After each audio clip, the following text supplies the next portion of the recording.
बालकांड।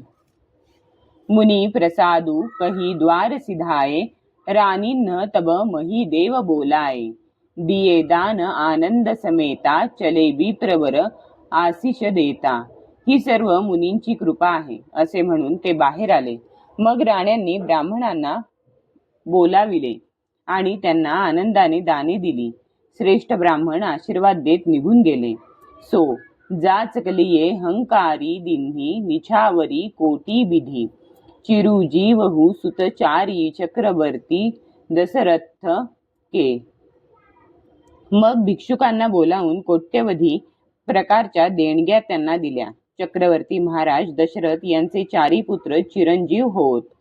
कहत चले पहिरे पटनाना, हरशी हने गहगहे निसाना।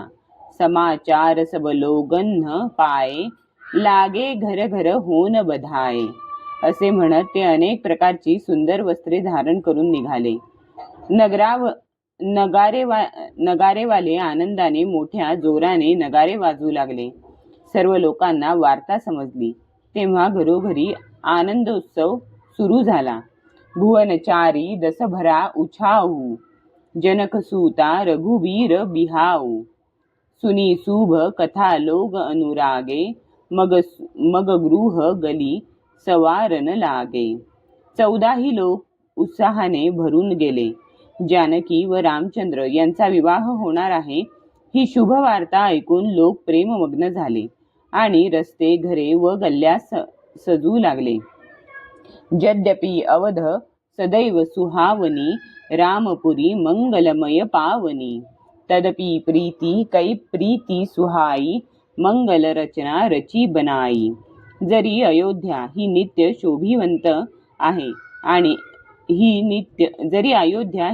शोभिवंत आहे कारण ती श्रीरामांची मंगलमय पवित्र नगरी आहे, तरी प्रेमाची भरती आल्यामुळे तिला सुंदर मंगल अशी नव्याने सजविली गेली. ध्वज पताक पट चामर चारू, छावा परम विचित्र बजारू। कनक कलस तोरण मनी जाला, हरद दूब दधी अक्षतमाला। ध्वज पताका पडदे व सुंदर चौऱ्यांनी सगळा बाजार विलक्षण सजला होता. सोन्याचे कलश, तोरणे, मण्यांच्या झालरी, हळद, दुर्वा, अक्षता आणि माळा। 2 मंगलमय निज निज भवन, लोगन्ह रचे बनाई। बिथीसीची चतुरसम चौके चारू पुराई। यांनी लोकांनी आपापली घरे सजून मंगलमय बनविली होती. गल्ल्या गल्ल्यात चंदन, केशर, कस्तुरी, कापूर यांपासून बनविलेल्या पदार्थांचे सडे शिंपले. दारात सुंदर रांगोळ्या काढल्या. जहतह जूथ जूथ मिली भामिनी, सजी नवसप्त सकल दुती दामिनी। विधू बदनी मृग सावक लोचनी, निज स्वरूप रती मानू विमोचनी। विजेप्रमाणे उज्ज्वल कांतीच्या चंद्रमुखी बालमृगनयनी आणि आपल्या सुंदर रूपाने कामदेवाची पत्नी रती हिचा अभिमान नष्ट करणाऱ्या सुहासिनी स्त्रिया सर्व प्रकारचे 16 शृंगार करून जिकडे तिकडे जमून गाव ही मंगल मंजुलबानी, सुनी कलरव कलकंठी लजानी। भूप भवन किमी जाई बखाना, विश्व विमोहन रचेऊ बिताना। मनोहर वाणीने गीत गात होत्या. त्यांचे सुंदर स्वर ऐकून कोकिळा सुद्धा लाजत होत्या. जेथे विश्वाला मोहित करणारा मंडप बनविला होता त्या राजमहालाचे वर्णन तर काय करावे. मंगल द्रव्य मनोहर नाना, राजत बाजत विपुल निसाना। कतहु बिरीद बंदी उच्चरही, कतहु बेद धुनी भूसुर करही। अनेक प्रकारचे मनोहर मांगलिक पदार्थ शोभत होते. अनेक नगारे वाजत होते. कोठे भाट स्तुतिपाठ करीत होते तर कोठे ब्राह्मण वेदघोष करीत होते. गाव ही सुंदरी मंगल गीता, लय लय नामू रामू अरु सीता। बहुत उछाहू भवनु अति थोरा, मानहू उमगी चला चहू ओरा. सुंदर स्त्रिया श्रीराम व सीता यांची नावे ओवून ओवून मंगलगीते गात होत्या. त्यांचा उत्साह फार मोठा होता आणि त्या मनाने महाल फार छोटा होता. त्यामध्ये तो सामावत नसल्यामुळे जणू चोहीकडे ओसंडत होता. शोभा दशरथ भवन कई को कबी बरय नै पार, जहा सकल सूरसीस मनी राम लिन्न अवतार. दशरथांच्या महालाची शोभा कोणता कवी वर्णू शकेल, जेथे सर्व देवादिदेव श्रीरामचंद्रांनी अवतार घेतला होता. भूप भरत पुनी लिये बोलाई, हयगय स्यंदन साजहू जाई. चलहू बेगी रघुबीर बराता, सुनत पुलक पुरे दोऊ भ्राता. मग राजांनी भरताला बोलावून घेतले आणि म्हटले, जाऊन घोडे हत्ती व रथ लवकर सज्ज कर, श्रीरामांच्या वऱ्हाडाबरोबर जायचे आहे. हे ऐकताच दोन्ही भाऊ भरत व शत्रुघ्न आनंदाने मोहरून गेले. भरत सकल साहनी बोलाये, आयसुदीन मुदित उठी पधाये. रची रुची जीन तुरग तिन्न साजे, बरन बरन बरबाजी बिराजे. भरताने पांगाच्या प्रमुखांना बोलावले आणि त्यांना घोडे सजविण्याची आज्ञा दिली. ते प्रमुखही प्रसन्न होऊन धावत गेले. त्यांनी मनापासून योग्य तऱ्हेने जीन घालून घोडे सजविले. रंगीबेरंगी उत्तम घोडे शोभून दिसत होते. सुभग सकल सुठी चंचल करणी, अय इव जरत धरत पग धरणी. नाना जाती न जाही बखाने, निदरी पवनु जणू चहत उडाने. सर्व घोडे फारच सुंदर व वेगवान होते. ते जमिनीवर अशा रीतीने पाय टाकीत होते की जणू धगधगत्या लोखंडावर पाय टाकीत आहेत.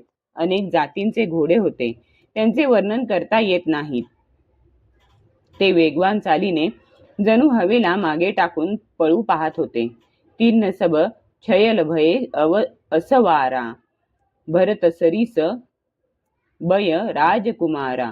सब सुंदर सब भूषणधारी, करसर चाप तून कटी भारी. त्या सर्व घोड्यांवर भरताचे समवयस्क देखणे राजकुमार बसले. ते सर्व सुंदर होते आणि सर्वांनी आभूषणे घातली होती. त्यांच्या हाती बाण व धनुष्य होते. कमरेला भरलेले भाते बांधलेले होते. छरे छबिले छयन, छरे छबिले छयल सब सूर सुजान नबीन. जुग पदचर असवार, प्रतिजे असिकला प्रवीण. सर्वजण निवडक देखणे शूरवीर, चतुर व नवयुवक होते. प्रत्येक घोडेस्वाराबरोबर 2 पायदळ शिपाई होते. ते मोठे तलवारबाज होते. बांधे बिरद बीर रणगाढे, निकसी भये पूर बाहेर ठाढे. फेरही चतुर तुरग गती नाना, हर्षही सुनी सुनी पनव निसाना. शूराचा वेश घातलेले ते सर्व रणधीर वीर नगराबाहेर येऊन उभे राहिले. ते चतुर्वीर आपल्या घोड्यांना तऱ्हेतऱ्हेच्या चालींनी फिरवत होते आणि तुताऱ्या व नगाऱ्यांच्या आवाजाने आनंदित होत होते. रथ सारथींन विचित्र बनाये, ध्वज पताक मनी भूषण लाये. चवर चारू किंकिनी धुनी करही, भानु जान शोभा अपरहरही. सारथ्यांनी ध्वजा पताका रत्ने व आभूषणे लावून रथ फार विलक्षण सजविले होते. त्यांमध्ये सुंदर चौऱ्या लावल्या होत्या. घंट्या सुंदर किणकिण करीत होत्या. ते रथ इतके सुंदर होते की सूर्याच्या रथाची शोभा हरण करीत होते. सावकरन अगणित हय होते, ते तिन्न रथन्न सारथीन्न जोते. सुंदर सकल अलंकृत सोहे, जिन्नही विलोकत मुनी मनमोहे. असंख्य दिव्य श्यामकर्ण घोडे होते. त्यांना सारथ्यांनी रथांना जुंपले. सर्व घोडे दिसायला सुंदर आणि अलंकारांनी सजविलेले शोभून दिसत होते. त्यांना पाहून मुनींचे मन सुद्धा मोहून जात होते. जे जल चलही थलही की नाई तापन बूढ़ बेग अधिकाई अस्त्र शस्त्र सबू साजू बनाई रथी सारथींन लिये बोलाई. ते घोडे पाण्यावरही जमिनीप्रमाणेच चालत होते. अत्यंत वेगामुळे त्यांची टाप पाण्यात बुडत नव्हती. अस्त्र शस्त्र आणि सर्व साज शृंगार सजवून सारथ्यांनी रथींना बोलावले. दो चढी चढी रथ बाहेर नगर लागी जुरन बरात होत सगुन सुंदर सबही जो जेही कारज जात. रथांवर चढून वराड नगराबाहेर येऊ लागले.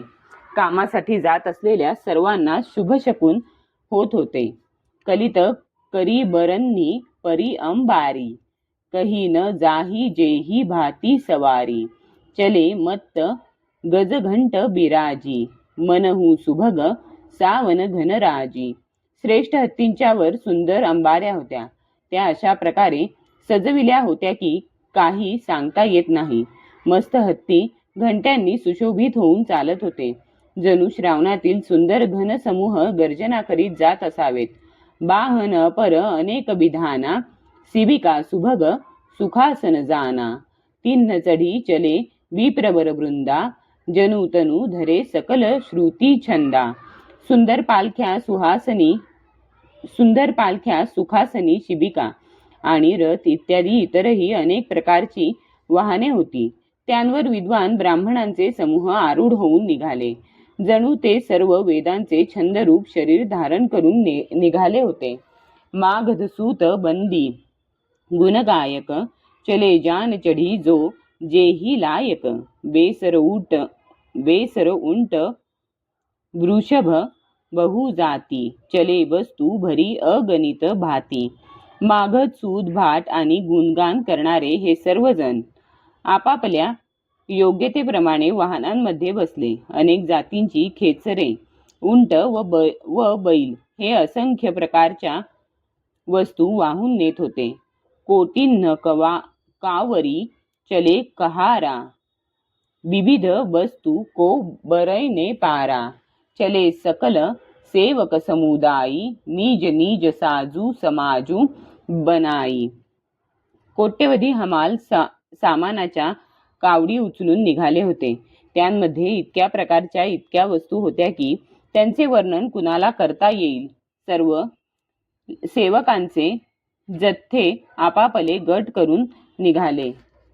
दो सबके उर निर्भर हर्षू पुरित पुलक शरीर कबही देखिवे नयन भरी रामू लखनू दोऊ वीर. सर्वांच्या मनात अपार हर्ष होता आणि शरीर पुलकित होते. सर्वांना एकच लालसा होती की आपण राम लक्ष्मणांना केव्हा डोळे भरून पाहू शकू. गरजही गज घंटा धुनी घोरा रथ रव बाजी हंस चहू ओरा नीदरी घनही घुरमरही निसाना निज पराई कछू सुनिय न काना. हत्ती चित्कार करीत होते. त्यांच्या घंटिकांचा तुंबळ ध्वनी होत होता. चोहीकडे रथांची घरघराट आणि घोड्यांच्या खिंकाळण्याचा आवाज येत होता. नगारे इतके मोठ्याने वाजत होते की मेघगर्जनाही तुच्छ वाटत होत्या. कुणालाही आपले किंवा दुसऱ्याचे बोलणे ऐकू येत नव्हते. महाभीर भूपती के द्वारे रज होई जाई पशान पबारे चढी अटारीन देखही नारी लिये आरती मंगल थारी. राजा दशरथांच्या द्वारावर एवढी गर्दी झाली होती की तेथे दगड फेकला तर तोही चिरडून माती झाला असता. गच्च्यांवर चढलेल्या स्त्रिया मंगल तबकांमध्ये आरत्या घेऊन पाहत होत्या. गावही गीत मनोहर नाना अति आनंदू न जाई बखाना तब सुमंत्र दुई सैंदन साजी जोते रवी हय निंदक बाजी. आणि नाना प्रकारची मनोहर गीते गात होत्या. त्यांच्या आनंदाचे वर्णन करणे शक्य नाही. सुमंताने 2 रथ सजवून त्याला सूर्याच्या घोड्यांवरही मात करणारे घोडे जुंपले. दोऊ रथ रुचिर भूप पही आने नहीं सारद पही जाही बखाने राज समाजू एक रथ साजा, दूसर तेज पुंज अति भ्राजा. दोन्ही सुंदर रथ सुमंताने राजा दशरथांच्या जवळ आणले. त्या रथांच्या सौंदर्याचे वर्णन सरस्वती देवीही करू शकली नसती. एका रथावर राजेशाही सामान सजविले होते आणि दुसरा रथ तेजपुंज व सुंदर दिसत होता. तेही रथरू चिरवसिष्ठ कहू हर्षी चढाई नरेसू आपू चढेऊ स्यंदन सुमिरी हरगुर गौरी गणेसू. त्या सुंदर रथावर राजांनी वसिष्ठांना आनंदाने बसवून नंतर शिव गुरु गौरी आणि गजाननाचे स्मरण करून महाराज स्वतःला दुसऱ्या रथात बसले. सहित वसिष्ठ सोह नृप कैसे, सूरगूर संग पुरंदर जैसे. करी कुल रीती वेद विधी राऊ, देखी सबही सब भांती बनाऊ. देवगुरु बृहस्पती बरोबर इंद्र शोभावा तसे वसिष्ठांबरोबर महाराज शोभत होते. वेदविधीप्रमाणे आणि कुलाचाराप्रमाणे सर्व कृत्ये करून व सर्वांना सर्व प्रकारे सज्ज झालेले पाहिल्यावर सुमिरी रामू गुर आयसू पायी, चले महीपती संख बजाई. हर्षे विबुध बिलोकी बराता, बरशही सुमन सुमंगलदाता. श्रीरामांचे स्मरण करून आणि गुरूंची आज्ञा झाल्यावर पृथ्वीपती राजा दशरथांनी शंख फुंकून प्रस्थान केले. वराड पाहून देव आनंदून गेले व मंगलदायी फुलांचा वर्षाव करू लागले. भयऊ कोलाहल हय गय गाजे, व्योम बरात बाजने बाजे. सूर नर नारी सुमंगल गाई, सरस राग बाजही सहनाई. प्रचंड आवाज दुमदुमून राहिला. घोडे खिंकाळू लागले. हत्ती चित्कार करू लागले. आकाशात व वरातीत मंगलवाद्ये वाजू लागली. अप्सरा व स्त्रिया मंगल गाणी गाऊ लागल्या आणि सुंदर रागदारीत सनया वाजू लागल्या. घंट घंटी धुनी बरनी न जाही, सर्व करही पायिक फहराही. करही विदूषक कौतुक नाना, हास कुशल कल गान सुजाना. घंटांच्या आवाजाचे तर वर्णन करणेही कठीण होते. पायी चालणारे सेवक किंवा पट्टेबाज कसरती करीत होते आणि आकाशात उंच उड्या मारित होते. हशा पिकविण्यात वाकबगार आणि सुंदर गाणी गाण्यात चतुर विदूषक हे तऱ्हेतऱ्हेच्या गमजा करून दाखवित होते. तुरग नचावही कुवर बर अकनी मृदंग, निसान नागर नट चितवही चकित डगही न ताल बंधान. सुंदर राजकुमार मृदुंग आणि नगाऱ्यांच्या तालावर घोड्यांना असे नाचवित होते की त्यांचा ताल जराही चुकत नव्हता. चतुर नट सुद्धा ते पाहून चकित होत होते. बनई न बरनत बनी बराता, होही सगुन सुंदर शुभदाता. चारा चाशू बाम दिसी लेई, मनहू सकल मंगल कही देई. वराडाचे वर्णन करण्याचे म्हटले तरी कठीण आहे. सुंदर शुभदायक शकुन होत होते. चास पक्षी चारा शोधण्यास डावीकडे जात होते, जणू सर्व मंगलदायक असल्याची सूचना देत होते. दाहिन काग सुखेत सुहावा, नकुल दरसू सब काहू पावा. सानुकूल बह त्रिविध बयारी, सघट सबाल आव बरनारी. उजवीकडे कावळा शेतामध्ये शोभून दिसत होता. सर्वांना मुंगूसही दिसले. शीतल मंद सुगंधित वारे मागून पुढे वाहत होते. सुवासिनी स्त्रिया डोक्यावर भरलेले घडे आणि कडेवर मूल घेऊन येत होत्या. लोवा फिरी फिरी दरसू देखावा, सुरभी सनमुख सिसू ही पियावा. मृगमाला फिरी दाहिनी आई, मंगलगन जणू दिन्ही देखाई. कोल्हे वारंवार तोंड दाखवित होते. समोर गायी उभ्या राहून वासरांना पाजत होत्या. हरणांचे कळप डावीकडे वळून उजवीकडे येत. अशा रीतीने सर्व मांगल्यांचे समूह दिसून आले. छेम करी कह छेम बिसेशी, श्यामा बाम सुतरू परदेखे. सनमुख आयऊ दधी अरुमीना, करपुस्तक दुई बी प्रबीना. पांढऱ्या शिराची घार विशेष क्षेम दर्शवित होती. कोकिळा डाव्या बाजूच्या सुंदर वक्षावर दिसून आली. समोरून दही, मासे आणि 2 विद्वान ब्राह्मण हाती ग्रंथ घेऊन आले. मंगलमय कल्याणमय अभिमत फलदातार, जनु सबसाचे होन हित भये सगुण एक बार. सर्व मंगलमय, कल्याणमय आणि मनोवांछित फळे देणारे शकून जणू खरोखरच मंगल होणार हे सुचवण्यासाठी एकत्र आले होते. मंगल सगुण सुगम सब ताके, सगुण ब्रह्म सुंदर सुत जाके. राम सरीस बरू दुलहिनी सीता, समधी दशरथू जनकू पुनीता. प्रत्यक्ष सगुण ब्रह्म ज्याचे पुत्र त्याला सर्व मंगलकारी शकून सुलभ असणारच. श्रीरामचंद्रांच्या सारखा वर आणि सीतेसारखी वधू आहे. तसेच दशरथ व जनक यांच्यासारखे पवित्र व्याही आहेत. सुनी अस ब्याहू सगुण सब नाचे, अब किन्हे बिरंची हमसाचे. एही विधी किन्ह बरात पयाना, हय गय गाज ही हने निसाना. असा विवाह आहे. हे ऐकून जणू सर्व शकून नाचू लागले आणि म्हणू लागले, आता ब्रह्मदेवांनी आम्हाला सार्थ करून दाखविले. अशा प्रकारे वराडाने प्रस्थान केले. घोडे हत्ती गरजू लागले आणि नगाऱ्यांवर प्रहार होऊ लागले. आवत जानी भानुकुल केतू, सरितन्नी जनक बधाये सेतू. बीच बीच बर बास बनाये, सूरपूर सरीस संपदा छाये.